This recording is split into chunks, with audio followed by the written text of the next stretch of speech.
When you're talking about the early 90s, there aren't a lot of PC games that get mentioned before Myst in terms of popularity, and not a lot of them can say they transcended entertainment to become cultural touchstones. There were definitely a lot of PC games that came before, and I've even covered a few of them, but Myst holds a special place in my heart for a couple of reasons. First and foremost, it just looked and felt different than anything I'd played before. It was also the first game I played that came on a CD-rom, which my uncle just happened to have. Keep in mind that in 1993, these things weren't considered vital to a PC. In fact, Myst played a big part in the adoption of CDs for gaming in general. But there was so much more. This was the first time I saw actual video involved in a game with real voice acting in such an expansive world all at the same time. The music was haunting and beautiful. The puzzles were hard, and there really weren't any enemies to contend with. It was just me against the many worlds of Myst and one really big decision to make. Like, if Myst wanted me to fall in love with it as a franchise, I think it's fair to say that they tried every trick in the book. Nintendo video games. Marry me with my money.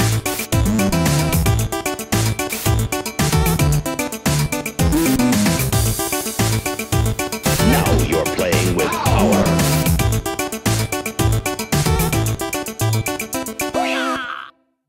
Myst was released for the Macintosh in 1993 and came to Windows in '94. It was developed by brothers Rand and Robin Miller through their company Cyan. If you were like me, you probably didn't know a whole lot going into the game, but it redefined the boundaries of the puzzle genre, captivated audiences with its beautiful and sometimes downright creepy ambiance, and proved that PC games had the potential to be artistic masterpieces. It also had sort of a grown-up vibe to it, which was something new for me as a gamer of like 9 years old. And clearly I wasn't the only one to think this game was a big deal. In fact, it became the best-selling computer game in the US for 52 consecutive months. And in the gaming world, Myst's influence lingers to this day. Beyond the puzzle genre itself, its emphasis on world building, atmosphere, and environmental storytelling significantly impacted gaming in general for the future. With so much in the game to explore, I think we should probably start with the story itself. Now, the storyline in Myst gets a little wild, but in essence, you're plopped in the middle of a really long, really complicated family feud. In other words, it's kind of a glorious mess, and you're the one who gets to decide how it resolves. When you first boot the game up, you're told a story that's a little vague. Someone dropped an unfinished book called Myst into a murky expanse, and it was essentially lost in time and space. You're the one who found this book, and by touching the last page, you were transported to another world. From there, you learn that you've arrived on Myst Island. After reading a note and doing a little counting, you run into the hologram of a guy named Atris, a dubious character who talks to you through a cauldron. In a message to his wife that's almost certainly not intended for you, he says that something terrible happened and his books were burned. He suspects one of his sons, but doesn't know which one just yet. As you explore this island a little, you find a library with two very special books, one red and one blue, where those two sons Atris mentioned, Cirrus and Akinar, are imprisoned. To make it extra fun, both books are missing pages, and the boys need you to collect and bring them back to help them escape.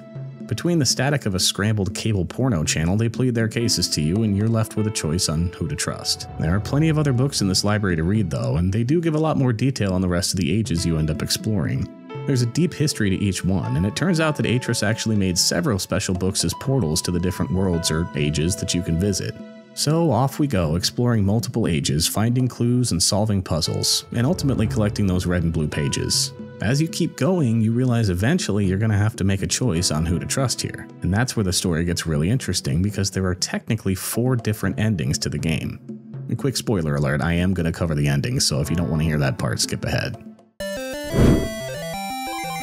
You can give the final red page to Cirrus or the final blue page to Akinar. The problem is, both of the brothers turn out to be complete dicks, and in either scenario they trap you in the book and take your place back on Myst. Then they take out pages of the book you're stuck in, and you're screwed. There is, however, another place you find where a third book is hidden, and that's actually where Atris is imprisoned, a place called Dunny. And when you first view it, Atris tells you he wrote the linking books himself, including the red and blue books, which were really traps for greedy explorers. Now, you can use that one missing page from Atris's book and let him go.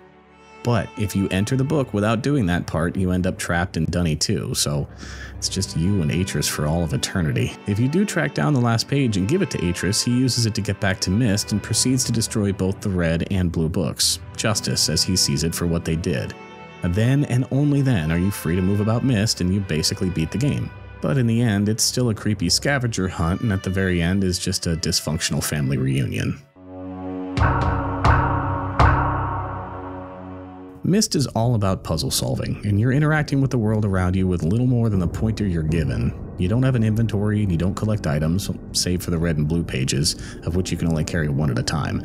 So in terms of gameplay, you could say Myst is pretty simple, but really that would be a huge discredit to this game. The challenges themselves are puzzles, sure, but they're really intricate, often layered and difficult puzzles with a lot of moving pieces. There are no real ways to die aside from the final endings, but there are also no real guardrails, no hints, no easy answers. If you want to finish this game, unless you look up solutions, which couldn't really do back then, you have to put in the work and figure stuff out. Now, one of the more unique parts of the gameplay in Myst comes in the form of the ages, or the different worlds you get to through the various books stashed away in the game. They're only connected to each other through those books and through the island of Myst itself. The place you start the game is pretty obviously the Myst Age. It's a pretty small place, and it's where Atris, Catherine, and his sons lived.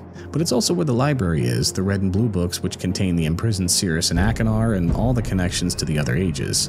So it's pretty important. The Stone Ship Age is pretty small as well, and mostly centered on a large ship that when created ended up stuck in the rocks. It's also where Cirrus and Achenar settled in with their own little homes away from home. It's not a ton to do here, but as in so many places in this game, there are lots of little things to discover. The Mechanical Age is all steampunk and cogwheels, but the terrain itself is really a much bigger but sunken island with a murky history of conflict with foreign enemies. The tech here is obviously very advanced, but it's mostly the super complex elevator where you'll end up spending most of your time while you're here. The very difficult to pronounce Selenitic Age is a mostly barren moon-like landscape, most notably for the different sounds certain areas create. Evidently it used to be lush and forested, but due to some kind of calamity it's a wasteland now. So it's no stunner visually, but it does have its charm. And a spaceship. The Channelwood Age is an almost Endor-like forest world with a canopy of bridges and huts that make you think of Peter Pan and the Lost Boys more than anything. Well, I don't know, at least I did. There's also a whole series of pumps and pipes in the ground level that power the wooden elevators to the canopy itself. It's not very sturdy feeling, but it is what it is. So I think it's fair to say that the ages in Myst are interesting and diverse, and they're filled with puzzles which are challenging but not impossible. Because the interaction with everything is so straightforward, there isn't a ton to complain about in the gameplay. And for as great as the gameplay was, it really wouldn't be anything without the graphics and the music behind it. There isn't a ton of animation in the moment-to-moment play of Myst, but there were a lot of layers to the graphics overall. For the most part, when you're moving around, you're loading one screen after another to give you the feel of moving and exploring, including turning around to see different vantage points. Because the game was simple in the way it presented each screen, those screens had to be detailed, and they were. Honestly, Myst was an audio-visual pioneer in my mind. While the graphics were pre-rendered and static, they had a sense of depth that made things feel very real and very immersive. And as I said before, each age was genuinely unique, not just in what you had to do when you got there, but in how things looked and felt all around you. Using the fairly limited tools available to them, the Cyan team managed to create environments that were visceral. When you're in underground areas, you genuinely feel the cold and the damp. When you're in the dry desert wasteland, you can almost feel the hot wind around you. That's pretty impressive, and even though game graphics have come a long way since the 90s, I think this game holds up really well. And the audio landscape, honestly, was top tier. There really isn't a ton of music in Myst, but when it's there, it's artfully applied to just add to the ambiance more than to drive an energetic moment. And I mean, there isn't a lot of energy in this game anyhow, but the quiet and sometimes silent moments just add to the spooky feeling this game does really well. I knew after a while there wouldn't be any real jump scares in this game, but when you hear just the slight howling of wind or the rustle of the trees and you're all alone, you definitely feel like something could be behind you at any moment. With an aggressive soundtrack, I just don't think that would have been possible. Honestly, it's hard to complain at all about the music or the graphics in this game because Myst was pretty amazing all around, and it's like 50% due to the audio-visual work that went into it. If I had one gripe though, it's actually with those red and blue books I mentioned. See, if you're doing what I did, you were collecting pages for both books up until they started talking about the final page because you wanted to be able to see both endings.